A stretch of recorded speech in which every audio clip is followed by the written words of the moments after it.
विस्फोटक अधिनियम 1884 act number 4 of 1882। धारा 10 विस्फोटकों का समापन।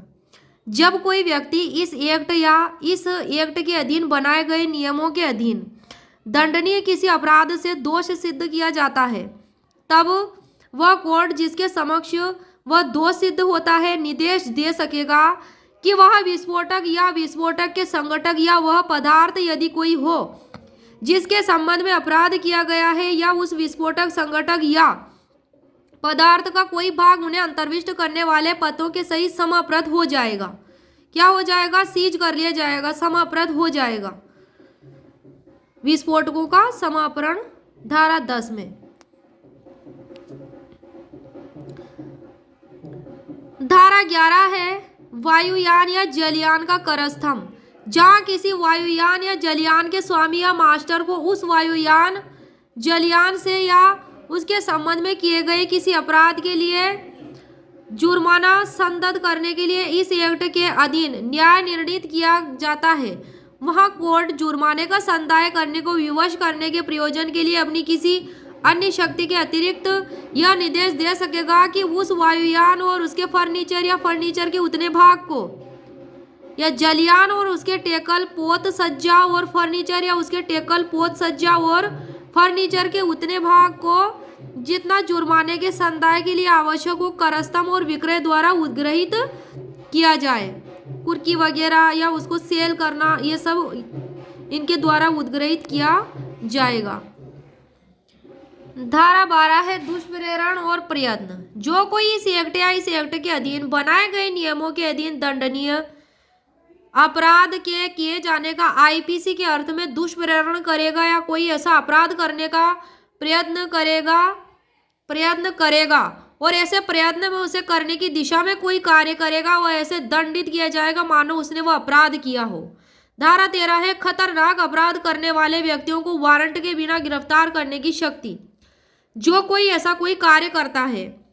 करता हुआ पाया जाएगा जिसके लिए वह इस एक्ट या इस एक्ट के अधीन बनाए गए नियमों के अधीन दंडनीय है और जिसकी प्रवृत्ति किसी ऐसे स्थान में या उसके पास जहां कोई विस्फोटक विनिर्मित किया जाता है, स्टोर किया जाता है, किसी रेल या पत्तन, समुद्री पत्तन या किसी गाड़ी वायुयान या जलयान में या उसके विस्फोट या अग्नि कारित करने की वह किसी पुलिस अधिकारी द्वारा या उस स्थान के अधिभोगी अथवा अधिभोगी के अभिकर्ता या सेवक या अधिभोगी द्वारा प्राधिकृत अन्य व्यक्ति या उस रेल प्रशासन या पत्तन के कंजर्वेटर या विमान पत्तन के भार साधक अधिकारी के किसी अभिकर्ता या सेवक या प्राधिकृत अन्य व्यक्ति द्वारा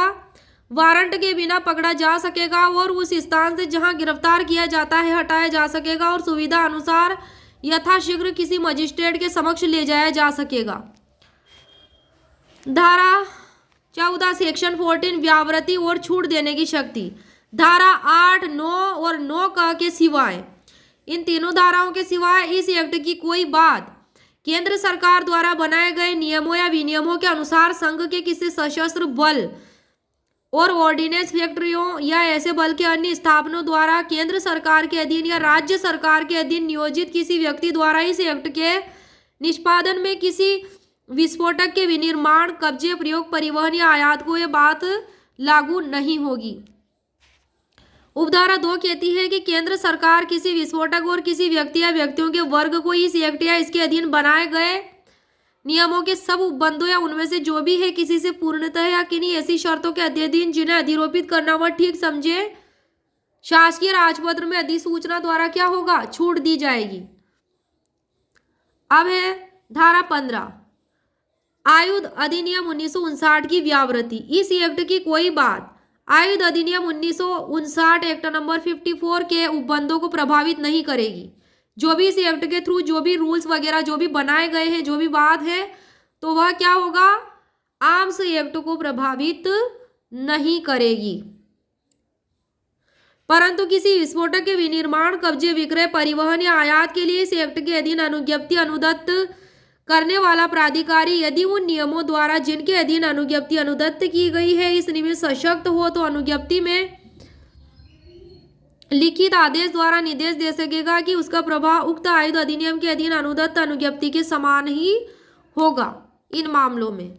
अब आती है धारा 16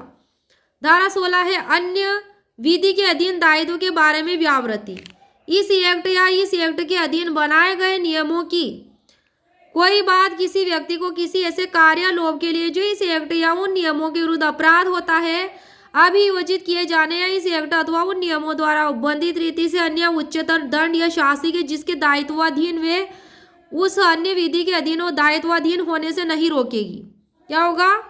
दायित्वाधीन होने से नहीं रोकेगी, परंतु कोई व्यक्ति उसी अपराध के लिए दोबारा दंडित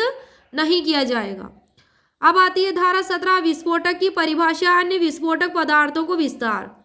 केंद्र सरकार समय समय पर शासकीय राजपत्र में अधिसूचना द्वारा घोषित कर सकेगी कि कोई पदार्थ जो या तो उसके विस्फोटक तत्वों से या उसके विनिर्माण की किसी प्रक्रिया से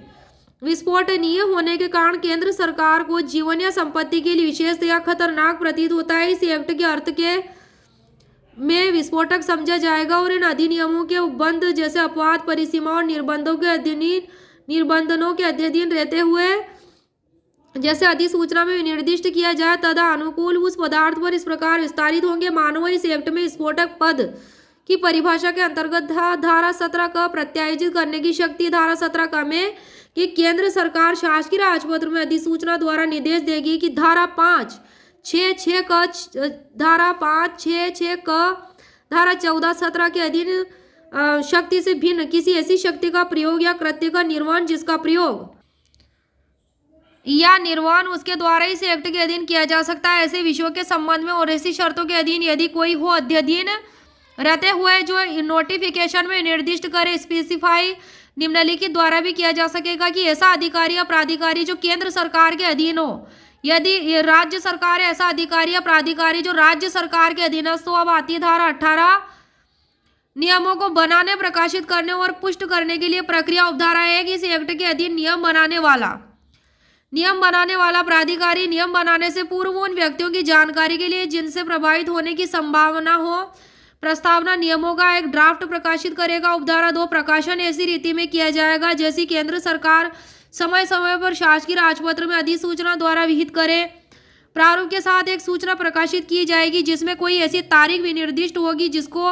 या जिसके प्रारूप पर विचार किया जाएगा। नियम बनाने वाला प्राधिकारी उपधारा 4 कहती है कि उस आपत्ति या सुझाव को प्राप्त करेगा और उस पर विचार करेगा जो ऐसी विनिर्दिष्ट तारीख से पहले उस प्रारूप के बारे में किसी व्यक्ति द्वारा की जाए। उपधारा 5 इस एक्ट के अधीन बनाया गया नियम तब तक प्रभावशील नहीं होगा, तब तक वह इन्फोर्स नहीं होगा जब तक वह शासकीय राजपत्र में प्रकाशित न हो जाए। उपधारा 6 है इस एक्ट के अधीन बनाए गए तात्पर्य होने वाले किसी नियम का शासकीय राजपत्र में प्रकाशन पब्लिकेशन इस बात का निश्चय साक्ष्य होगा कि वह सम्यक्तः बनाया गया है और यदि मंजूरी अपेक्षित है तो वह सम्यक्तः मंजूर किया जाएगा। उपधारा 7 कहती है कि इस एक्ट द्वारा प्रदत्त नियम बनाने की सभी शक्तियां समय समय पर प्रयुक्त की जा सकेंगी। उपधारा 8 है कि इस एक्ट के अधीन बनाया गया प्रत्येक नियम बनाए जाने